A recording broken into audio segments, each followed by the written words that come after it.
nome O Impacto dos Plásticos em Nossas Vidas, e agora eu vou contar um pouco de história. Bom, o meu nome é Mariana Mota de Freitas, eu sou voluntária, estudo na Rural no campus de Três Rios, e estou cursando gestão ambiental. Atualmente estou no quinto, mas está parado, né, como vocês sabem. E como a Patrícia falou, desde que eu cheguei na universidade, eu queria muito. Eu cheguei na universidade, na verdade, eu fui parar em gestão ambiental, porque no meu último ano do ensino médio eu tive um professor de química que ele começou a falar, começou a perguntar para a gente se a gente via que existiam ilhas de plástico no oceano. E daí eu fiquei muito curiosa sobre isso e falei, é isso que eu quero estudar, vou encontrar alguma área que eu possa adentrar nisso. E daí eu cheguei na universidade muito avoada, muito perdida, falando que ninguém estudava isso, que não tinha informação sobre isso, porque, tipo assim, eu tinha visto alguns documentários, mas eu nunca tinha entrado no mundo científico e acadêmico, nunca tinha lido artigos sobre, e não era um tema que eu via tão em foco, assim, na mídia. Então, na minha mente, aquilo não estava sendo explorado. E daí a Patrícia falou, não, peraí, vamos ver essa história melhor. E a gente começou a pesquisar juntas, e atualmente eu sou bolsista de iniciação científica, e estudo as diversas temáticas do plástico, sendo que eu faço experimentos e faço campo em Andrade Costas, mas isso eu vou contar um pouquinho depois. Então, eu desenvolvo as minhas pesquisas no entorno do ITR, que é na cidade de e é cortada pelo Rio Paraíba do Sul.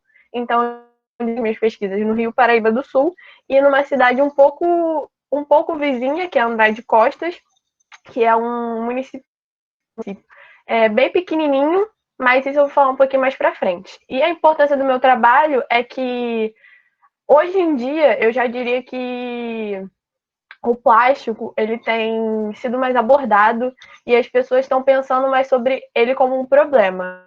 Só que isso está muito. No final não, vou indicar alguns conteúdos assim de audiovisual para vocês verem sobre, porque é uma coisa assim nova, entre aspas, nova para a grande mídia.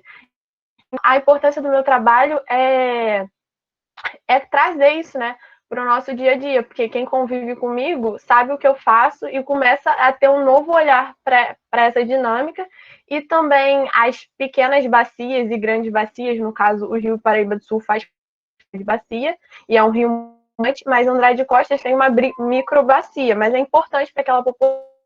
Então, o meu trabalho, ele está investigando o impacto do plástico ali naquela região. Então, é importante para isso, para que as pessoas tomem conhecimento disso e que isso seja visto, né, pelos governadores, pela grande política, né, para que medidas cabíveis sejam tomadas para solucionar. Então, agora eu vou começar a minha apresentação. Mas o que é o plástico? Eu acho que, não sei se vocês já pararam para pensar nisso, mas eu acho que é uma coisa que poucas pessoas param para pensar, que é uma coisa que está o tempo todo. Se você olhar ao seu redor, eu duvido que você encontre menos que 2 itens de plástico, e a maior parte das coisas é plástico. Só que a gente não para pensar todo o caminho e a dinâmica que ele acaba participando por ele estar o tempo todo com a gente. Porque o plástico é o tempo todo com a gente e a gente sabe que, assim, ele é durável. E todo mundo sabe que... Todo mundo não, né?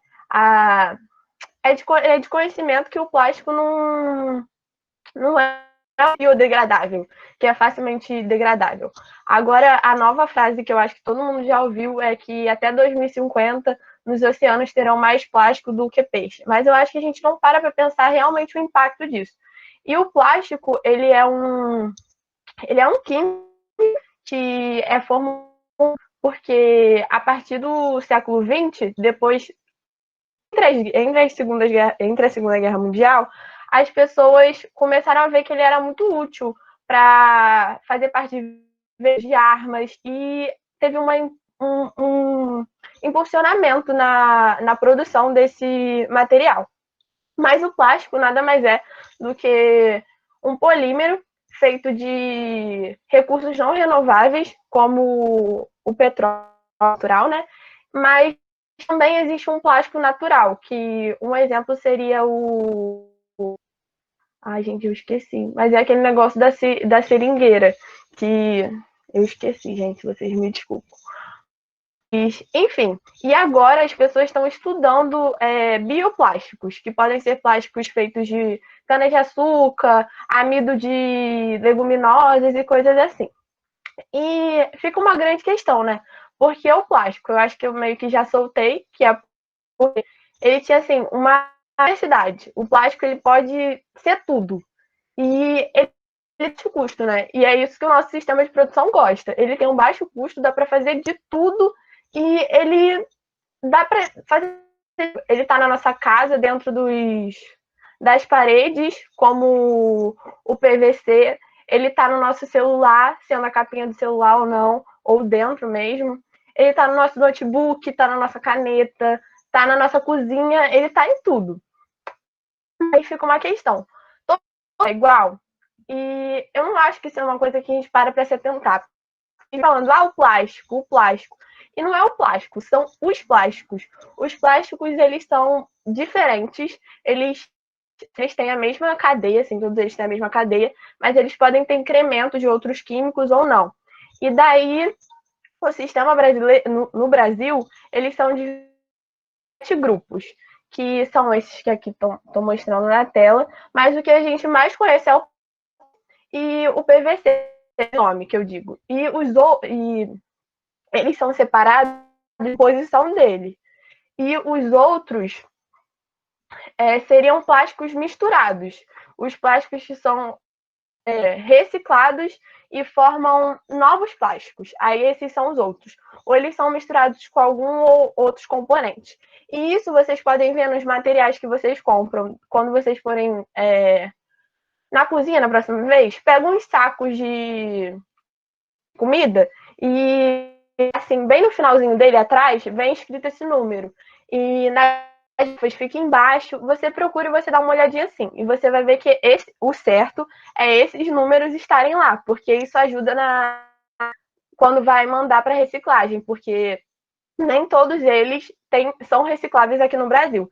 Então, essa separação pode ser feita assim, mas quando a gente foi averiguar isso, a gente verificou que não é assim que os centros de reciclagem estão. Então, meio que um critério de quem está reciclando isso. Mas dá uma olhadinha.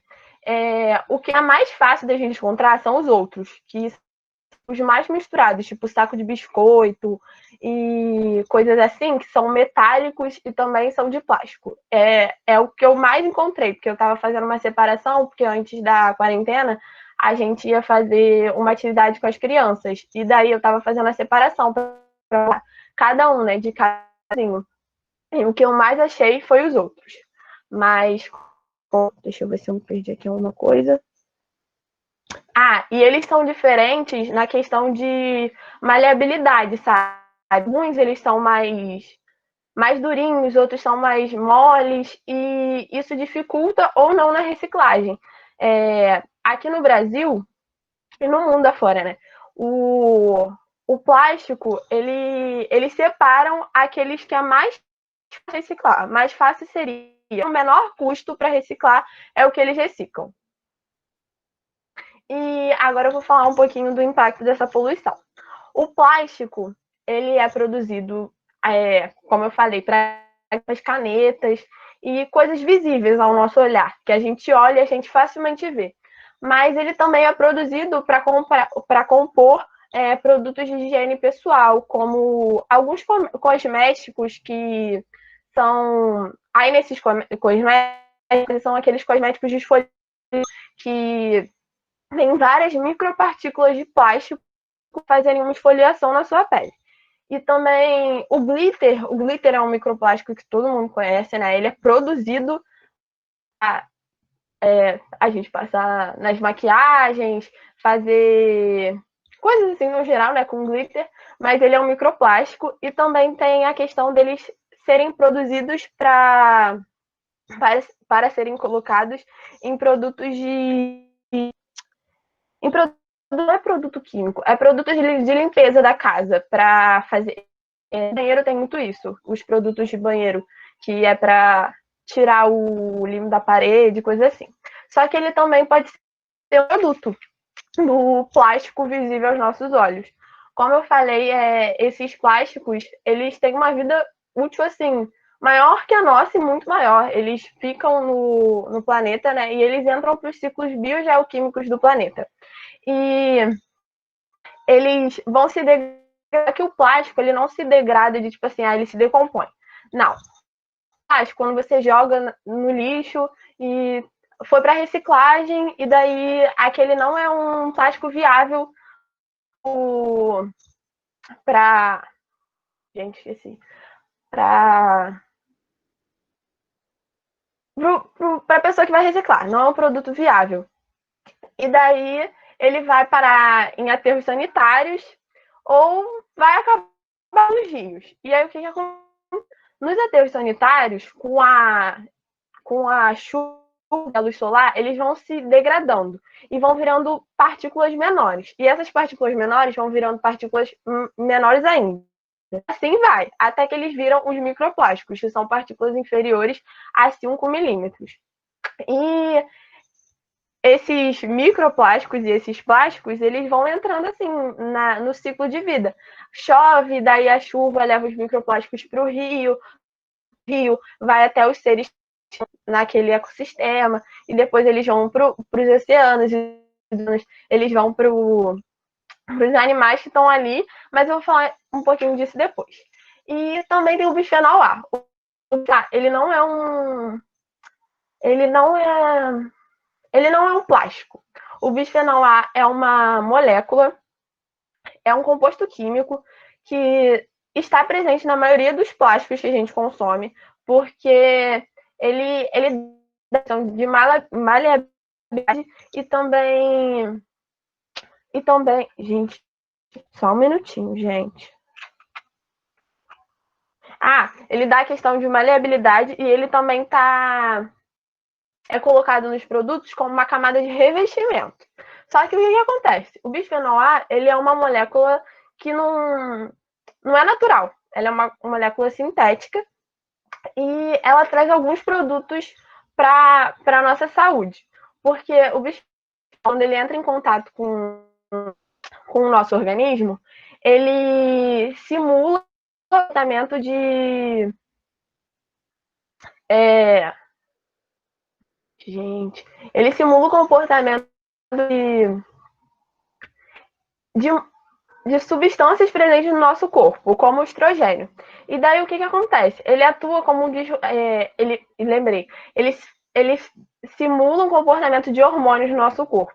E daí, no caso, ele simula um comportamento de desreguladores endócrinos e acaba trazendo problemas para a nossa saúde, porque ele entra no nosso organismo, atua como desregulador endócrino, como no caso do estrogênio, e daí ele pode alterar taxas hormonais, e essas taxas hormonais podem gerar câncer, problemas de fertilidade, e coisas assim, geram problemas para a nossa saúde. E o BPA é uma grande questão. O que acontece? Como eu tá mostrando aí na imagem, agora é assim, BPA free, livre de BPA, sendo que o BPA é só um dos problemas do plástico, sabe? Não é como se, tipo assim, tiramos o BPA, é o problema do plástico. Não.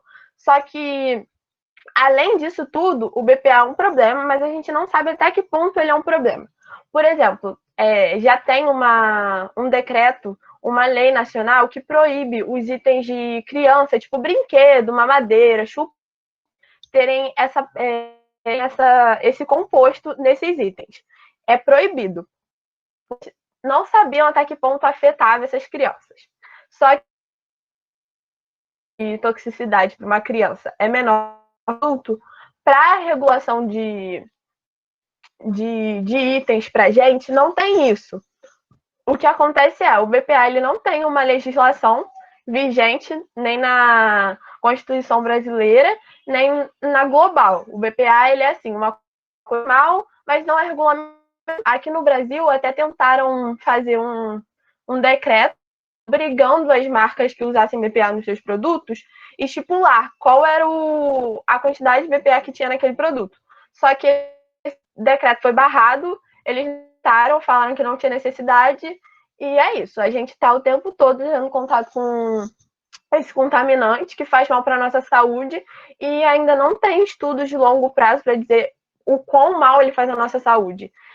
A gente que o aumento de doenças ele vem vindo, né, junto com a revolução industrial, mas sabe o que exatamente causa isso. E o BPA pode estar dentro pode não estar dentro desse grupo, só que a gente não usa a longo prazo. Agora eu vou mostrar umas imagens das viagens da Patrícia e do Lucas, onde eles acabam observando partículas de plástico.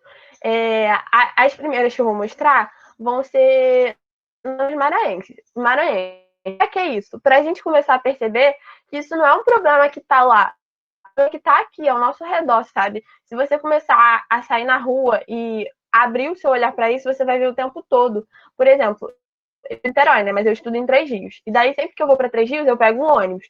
Ou então acabo indo de carona com alguém. E quando eu vou olhando assim as rodovias, quando você vê aqueles barrancos, tá sempre lotado de sacola plástica, de garrafa. E aquilo ali pode estar ali porque chegou, mas pode ter chegado com porque, como eu falei, o plástico agora ele faz parte do nosso ciclo de vida na Terra, sendo que ele não vai embora. Não é que nem as outras coisas que entram no ciclo e acabam ficando no ciclo, mas fazendo parte dele. Ele faz parte porque a gente colocou ele ali e agora a gente não sabe como tirar. E aqui são algumas imagens que demonstram isso, porque a Patrícia e o Lucas, eles viajam e acabam observando isso. Esses plásticos, com certeza, não foram deixados.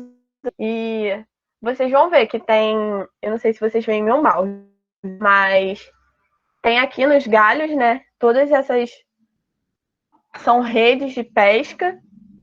Tem sacolas plásticas que foram degradadas, né? Já são subprodutos da sacola plástica. E aqui é um pedação de isopor. E tem mais, tem cadeira, tem canudo, tem tampa, produto, tem. Não sei se vocês veem, mas é um pedaço de alguma coisa. Tem essa outra aqui, outro pedaço de alguma coisa. E aqui tem vários pedaços de alguma coisa.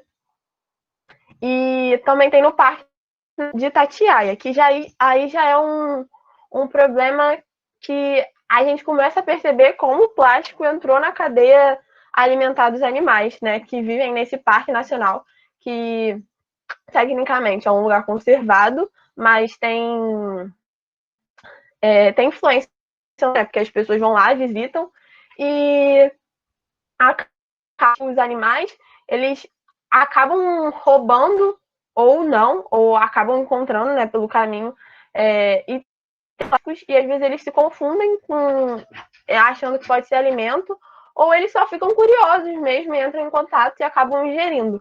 No caso, essas fezes são de felinos, foram tiradas pelo Lucas e pela Patrícia no de Itatiaia. E aqui é em Fernando de Noronha. Isso foi uma. Estavam fazendo um passeio e os guias, enquanto estavam mostrando a área para eles, estavam coletando, né? A coleta rápida, eles conseguiram encher todos esses sacos. E além disso, eles encontraram esse produto que a gente percebe que não é daqui, ele chegou aqui no Brasil, né? E mostra pra gente como isso é um problema global. Se a gente não fizer nada, se a gente fizer algo aqui, mas não fizerem algo lá, o problema continua existindo. E agora eu vou falar um pouquinho sobre a gente repensar o nosso consumo, né? Porque a gente sabe que isso é um papel dos nossos governantes, mas muitas vezes a problemática ambiental não é olhada com esse foco. E querendo ou não, a gente pode fazer a nossa parte. Óbvio que a gente não vai mudar tudo por estar fazendo a nossa parte, mas para a gente pensar em novos sistemas econômicos, a gente precisa o nosso consumo, porque a está altamente atrelada a isso. E aí eu deixo aqui os 7 R's. Eu acho que alguns conhecem alguns, mas eu vou falar todos para vocês. Que é repensar o quanto você precisa daquilo, sabe? Uma coisa que eu faço muito é fazer uma lista. Se quando eu quero comprar algo, eu faço uma lista e daí eu fico lá com aquela lista uns dias e depois eu volto naquela lista para ver se eu ainda tô com aquela vontade de ter aquele produto, se é realmente uma necessidade na minha vida ou se eu só tô mais uma vez indo de ao consumismo. Outra coisa é recusar, né? Agora já tem as leis da sacola e dos canudos, mas muitas vezes as pessoas acabam ficando o que tem, é uma sacolinha, eu vou reutilizar no banheiro de casa e, poxa, é só um canudo, agora o canudo é de papel, não tem problema. Só que, sabe, o quanto você precisa daquilo? Você não pode ter um canudo só seu para você levar para os lugares, você não pode ter uma bolsa para você ir no mercado e levar aquela bolsa com você, aquela sacola. Em vez de usar para o banheiro da sua casa. Você não pode fazer uma sacolinha de jornal e botar no banheiro da sua casa? Ou sei lá, você não pode usar sacola mesmo de papel? Você não pode pensar em outras alternativas? Então, é recusar, repensando por que a gente realmente precisa daquilo, sabe? Porque agora eu vejo muito assim, mas o canudo não é mais de plástico. Tá bom, é plástico, mas continua sendo um item precisa, sabe? Que você pode recusar. E os itens de uso único, como canudo, talher, essas coisas assim, o quanto a gente precisa disso, sabe? A gente não pode fazer um, um item com várias dessas coisas que a gente vai precisar na rua e sempre tá com a gente. É óbvio que a gente às vezes vai esquecer, né? Mas não custa tentar. E reduzir o nosso consumo. Há um tempo atrás, eu estava sendo vegetariana, né? E isso me ajuda a reduzir o meu consumo de itens plásticos. Agora eu vou, né? E para mim é muito difícil, porque eu vou no mercado e eu não posso comprar carne sem ser naquela sacolinha e sem ser na cor, porque as pessoas ficam, nossa, mas não posso fazer isso, é errado. E também quando você vai no sacolão, eu sempre comprava, né, legume nos sacolões, e daí em vez de pegar todas aquelas sacolas e ficar botando itens, os sacolões eles costumam permitir você não ensacar. Só as pessoas que ficam meio tipo, nossa, tá demorando horrores, mas a gente acaba espalhando essa ideia. Também tem várias mercearias que aceitam você levar o seu pote em vez de pegar a sacolinha deles, ou oferecem sacolinhas de papel. É sempre bom perguntar, sabe? Porque às vezes tem alternativas, só que uma vez, em 3 dias, eu fui numa mercearia e aí eu falei assim, eu queria pesar com pote. Aí o moço falou assim, poxa, aqui eu nem espalho essa ideia, porque as pessoas não gostam, elas querem esse plástico. Então, acho que é uma coisa que vai da gente também, sabe? Não tem como a gente estar sempre reclamando se a gente não está mudando o nosso linha de consumo. Reparar os materiais, né? O quanto a gente tenta consertar as coisas em vez de simplesmente descartar, sabe? Aquele seu telefone pode ainda ser o seu telefone. Às vezes a tela ou tá com contato no carregador e você pode consertar, sabe? Em vez de só descartar, mas para coisas menores também, sabe? Às vezes a gente pode consertar uma bolsa, é só trocar um fecho, um botão na sua roupa, e a gente já pensa em descartar. E isso diz muito sobre o nosso sistema de produção, né? Tentar reintegrar, né? Que seria tentar recolocar aquilo na nossa vida. Por exemplo, tem muita gente, né, que compra as coisas que vem os plásticos e aí depois planta ali ou faz um artigo para sua casa ou coisas do tipo. Reutilizar, né, que também vai super de contra isso, às vezes um potinho de sorvete que vira pote de feijão e a gente está o tempo todo reutilizando. E por último, a reciclagem, né, que é uma coisa que as pessoas falam muito, mas elas não têm noção de que não vai ser a nossa solução. A reciclagem tem que ser a última coisa a ser pensada, não tem que ser a primeira coisa que a gente pensa. eu posso reciclar isso. Não, talvez você não possa. Talvez você esteja achando que você pode, que você está indo lá entregando o seu item para reciclagem e ele está sendo descartável, sabe? Ele está sendo descartado e está continuando no ciclo da natureza. E também uma outra questão é que na reciclagem do plástico, quanto mais você vai reciclando e mais vai virando plásticos de plásticos, que no caso são os outros, quando junta restos de materiais, faz uma nova composição, fica mais difícil reciclar aquilo depois. Então acaba que, tipo assim, é uma reciclagem que você vai reciclar e no futuro talvez você não possa reciclar e ainda é um problema, sabe? E também tem certas coisas que, assim, eu entendo que são medidas para ajudar, só que às vezes eu acho que atrapalha. Por exemplo, uma coisa que se fala muito hoje em dia são dos fios de plásticos, que são as microfibras. O plástico está presente até nas roupas, né? Tecidos como o poliéster e a poliamida são plásticos. Quando você faz aquela roupa, você está gerando milhares de partículas microplásticas no meio ambiente, sabe?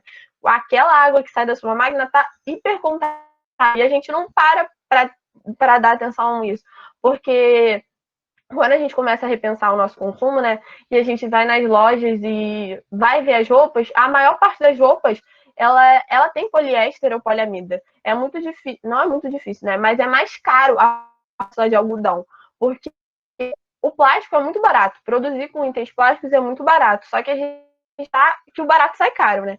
E no caso, as roupas totalmente de plástico, os tênis que grandes lançam, é uma alternativa, mas essa alternativa não está gerando mais a contaminação visível aos nossos olhos. A gente não está mais vendo aquele plástico, a gente está tirando ele do nosso visual, mas ele ainda está ali, sabe? Ele ainda é uma contaminação presente, os nossos olhos não são capazes. E é isso, sabe? A gente começar a entender que não é só porque não está visível que ele não está ali. Já tem estudos que mostram que a gente é um. A gente está contaminado, sabe? Tem estudos que mostram a presença de microplásticos e BPA nas nossas fezes, na nossa urina. Tem testes, né? Quando tem um documentário que o nome é Oceanos de Plástico. E daí a moça segura um item de plástico e fazer um exame para ver o quanto de BPA tem no organismo. E tem, sabe? Isso é uma coisa que a gente não para pensar, né? Que senão a gente acaba ficando louco, porque é muito bizarro, né? Você pensar que você está comendo um peixe e possivelmente aquele peixe está cheio de microplástico. E você está bebendo uma água e a sua água está cheia de microplástico. Até porque a gente vive usando potes de plástico, garrafinhas de plástico. Então, o meu conselho é: muda para o pote de vidro, muda para um copo de vidro, tenta sair desse consumo que a gente sempre tá das garrafas de plástico. É muito difícil, né? Mas um fato interessante que eu acho bom salientar é que as garrafinhas de água que a gente compra, elas têm validade. E aquela validade não é da água que está ali dentro, aquela validade é da garrafinha plástica. Eles garantem que até aquela data aquilo não vai causar um problema na sua saúde. Só que depois daquela data eles não têm sentido, sabe? E, tipo assim, aqui na casa da minha mãe, ela tem um monte de iogurte que tá na geladeira assim há anos. E tá lá, sabe? E eu fico falando e ela fica tipo, mas não tem problema. Só que tem problema, gente. Só não para pra pensar nesses problemas, sabe? Então é uma coisa que eu acho que é bom a gente lembrar. Eu pulei um pouquinho, mas ali nos microplásticos é bom entender que. Eu vou voltar lá rapidinho, gente. Os microplásticos, eles vão entrando para a cadeia alimentar, sabe? Eles estão presentes em organismos que estão naqueles ecossistemas. Numa dessas viagens da Patrícia e do Lucas, eles foram no Parque Nacional de Itatiaia, onde eles tiraram aquelas fotos das fezes, e lá tinham uns animais que eles roubavam plástico. E entre eles tinha um passarinho que já não conseguia mais voar, sabe? E tem várias histórias assim de animais marinhos encalhados, de aves que não conseguem mais voar, porque elas acabam consumindo aqui. E elas não conseguem colocar para fora, não conseguem expelir, elas acabam não conseguindo mais se alimentar, elas ficam cheias e morrem. E como eu disse, né, esse microplástico ele está na cadeia alimentar. Então, se ele está no mar, o que a gente está consumindo que vem daquele mar está contaminado. Quando a gente come um peixe, a gente está comendo microplástico. Quando a gente come um camarão, a gente está comendo microplástico, sabe? E muitas vezes a gente não se dá conta disso. Isso está na nossa saúde, porque a gente está consumindo água de uma garrafa de plástico, seja está comendo um peixe, seja porque a gente está usando talheres descartáveis, seja porque a gente está usando um talher que não é descartável, mas é de plástico. E a gente tem que começar a mudar o nosso consumo, né? E, então, agora eu vou falar um pouquinho da minha pesquisa. Como eu disse lá no início, eu atualmente eu desenvolvi, ainda estou desenvolvendo, mas remotamente, né? Eu desenvolvi experimentos no Rio Grande do Sul. A gente fez algumas coletas de solo e de água e levava para o laboratório na faculdade para observar a visualização de partículas microplásticas. E foi muito interessante porque eu estava estudando, mas eu não tinha ido a campo, sabe? Eu não tinha visto aquilo. Eu já tinha visto pessoas que tinham visto, mas eu mesma não tinha visto.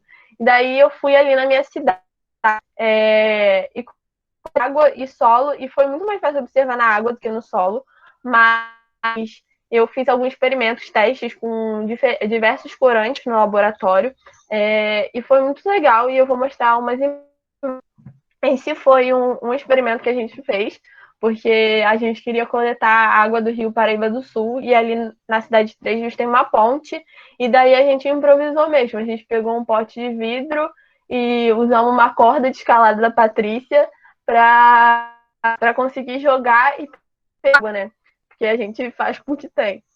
E aqui foi no laboratório, a gente nesse caso aí, nem foram imagens que eu consegui ver, porque a gente acabou utilizando o laboratório vizinho, né, que é da UFRJ. A Patrícia foi lá e acabou levando para ver se ela conseguia ver, e ela viu, e eu fiquei assim, encantada, né, encantadamente triste, mas fiquei encantada de conseguir ver uma partícula microplástica tão visível, porque no laboratório do ITR não que a gente consiga ver tanto. E com a fotomicrografia foi muito fácil visualizar. Aqui um aumento de 10 vezes e na outra também.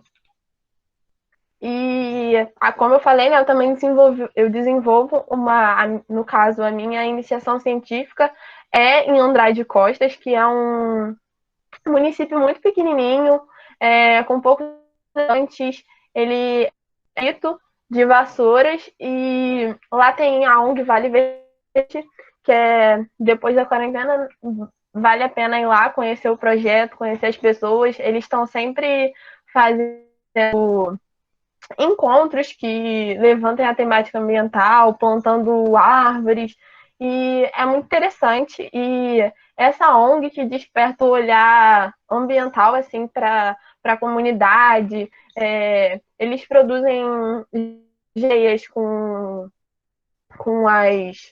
é, com as pessoas de lá, várias coisas assim que integram o social, o ambiental, e a comunidade. E é muito interessante. E lá desenvolvo a minha iniciação científica, que no caso a gente fez em janeiro, a gente fez coletas de água e solo na região, e depois a gente mandou para um laboratório, né, para eles examinarem.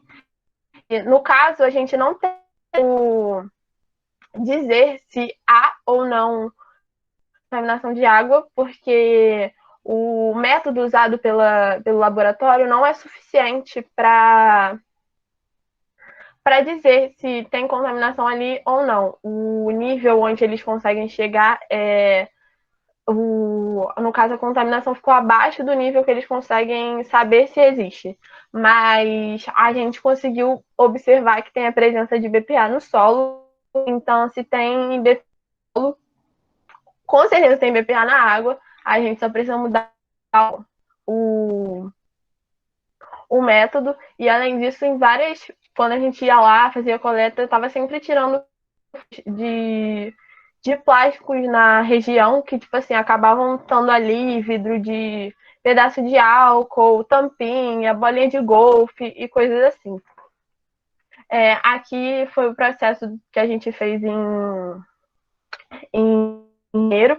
No caso, essa daqui soltando a água. Aqui é a sondagem. Aqui é o vidro que eu falei. E aqui tem, eu não sei se vai dar para ver direito, né? Mas tem vários itens plásticos. Isso daqui perto desse negócio branco, que é um copo desses que a gente come açaí, que tá enterrado, tá ali há um tempão e tá cheio de areia, já tá virando sedimento daquela região. Aqui tem fio e tem várias coisas ali. Bom, gente, é isso. Algumas indicações. A história das